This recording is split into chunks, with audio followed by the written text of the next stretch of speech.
Hi, I'm Emily, and today I'm going to show you how to use the Cricut Foil Transfer Tool.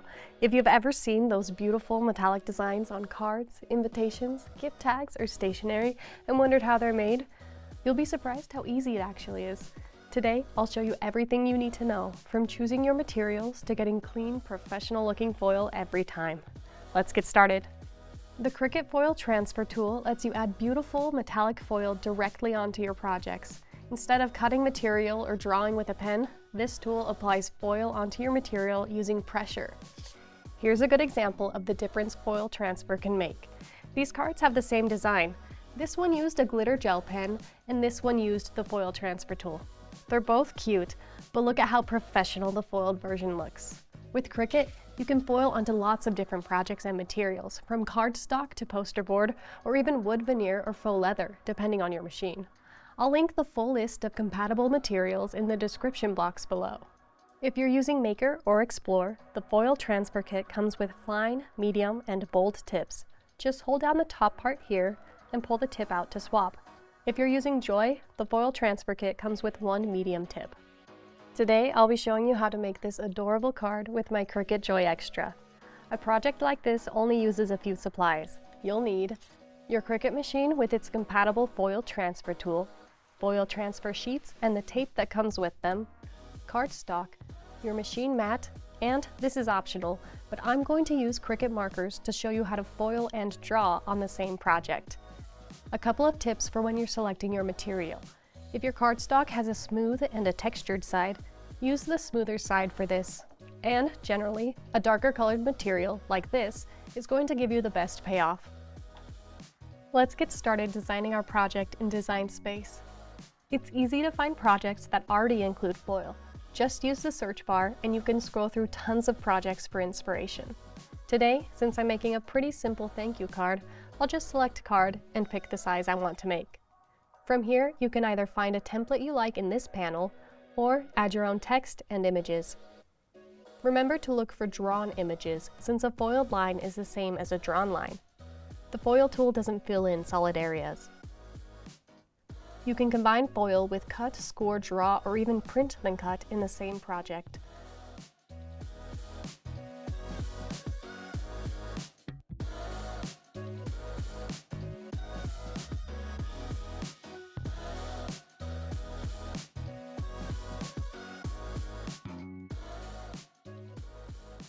Once your design is on the canvas, simply select the layer you want to foil and change the operation in the drop-down menu here from cut or draw to foil, like this. You'll notice the design updates, so you know what part will be foiled instead of cut or drawn. Here's another tip for you. If you'd like a bolder transfer, which I'd recommend, stack the foil line. Just duplicate the design and position it on top of the original and attach them together. This tells your machine to make 2 passes with the foil tool.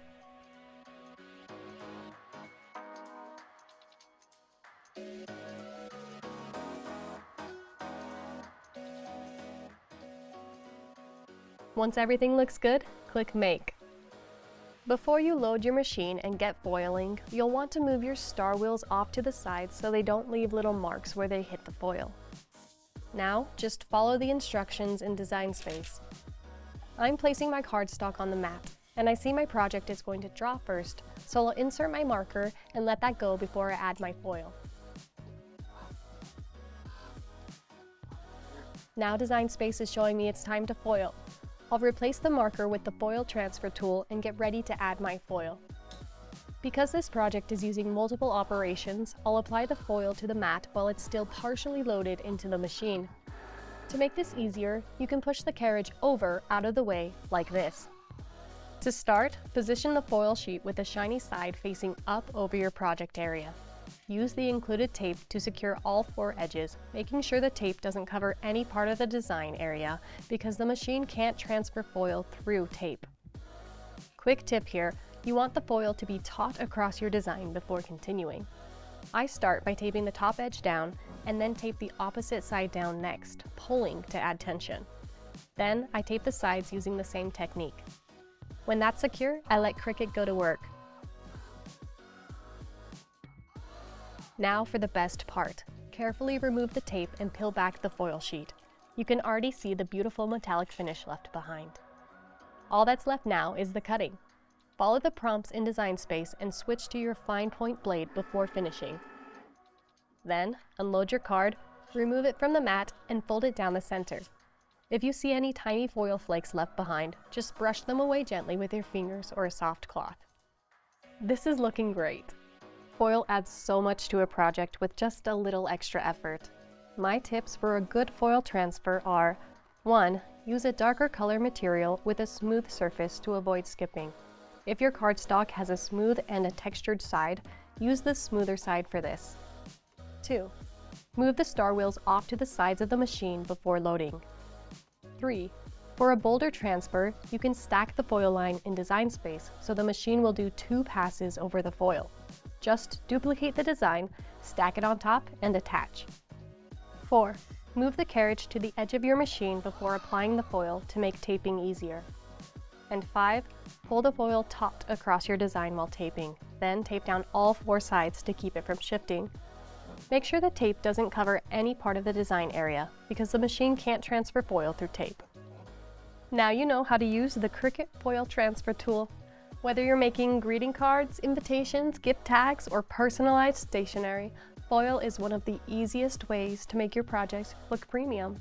If you enjoyed this tutorial, be sure to check out our other Cricut beginner guides linked below. Happy making!